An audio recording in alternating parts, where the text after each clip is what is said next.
So being relationally mindful is any moment wherein I am relating to another person, I am being mindful of the relationship while relating to them.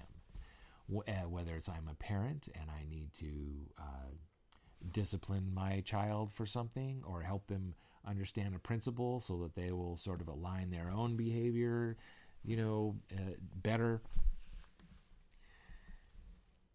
There are ways wherein I can be more aware of how they might actually be seeing me. Countless have been the times when I have seen adults work with kids and then the adult walks off and then the kids, especially teenagers, roll their eyes and say something akin to, what an asshole, to the kid that's next to them. It's like the adult just doesn't get it. They have no clue what their relationship is with these kids. And furthermore, in a lot of instances, they don't care. Relational mindfulness, who cares? I just need that person to change their behavior over there.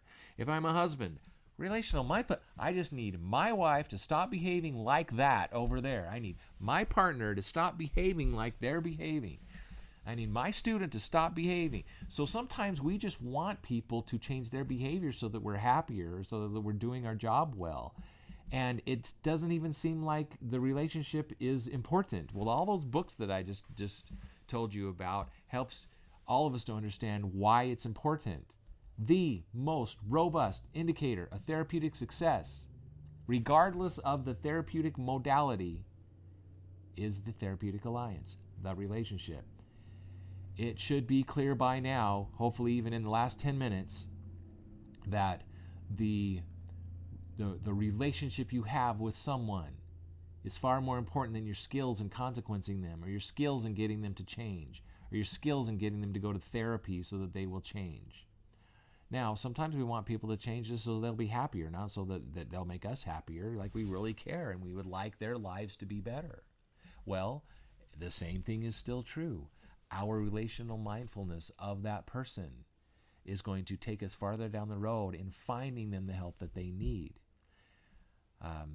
As opposed to, how much this may be affecting us or, panicking us.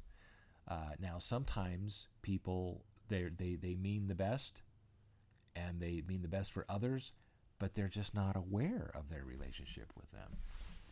And that's just as important as caring about my relationship with another person. I just may not even be aware of what my relationship is like with that other person.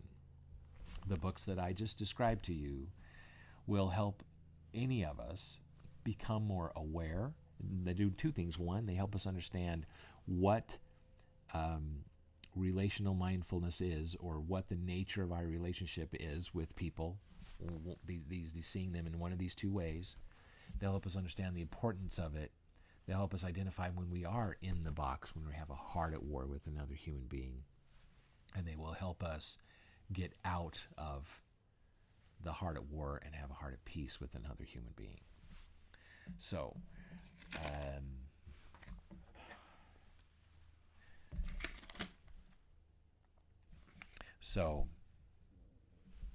why does relational mindfulness matter?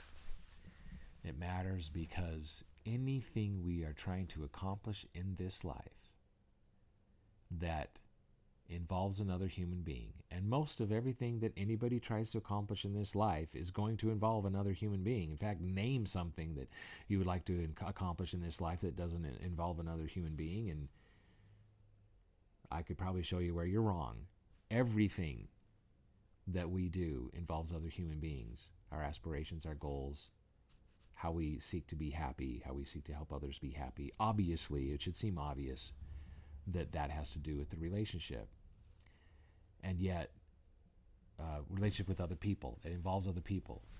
And yet, sometimes it's just tough to recognize, how can I have a better relationship? How can I become one who sees people always with a heart at peace? From my student, patient, spouse, partner, child.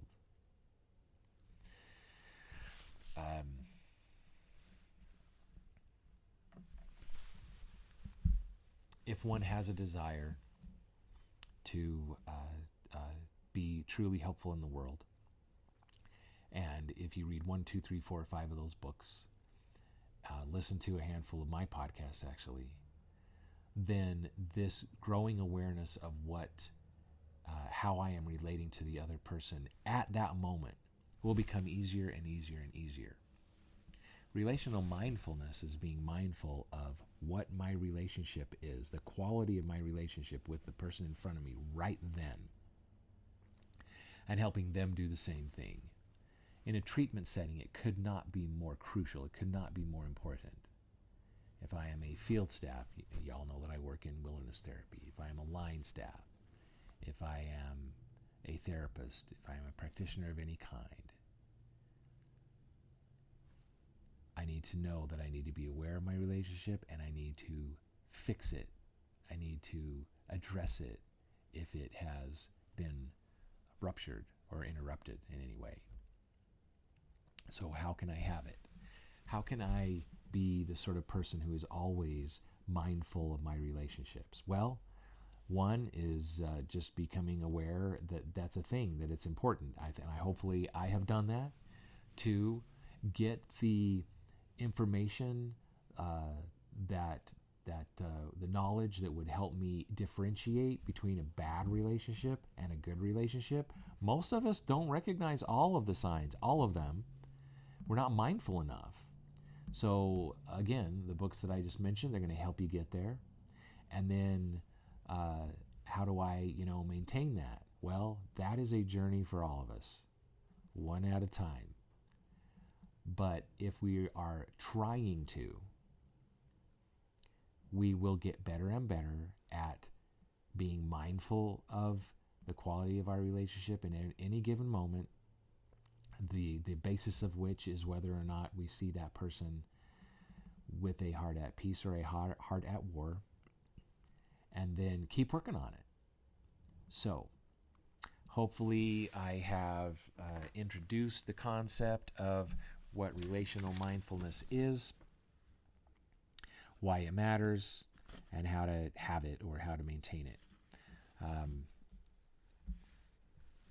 I invite everybody, including me, to just get better and better at this.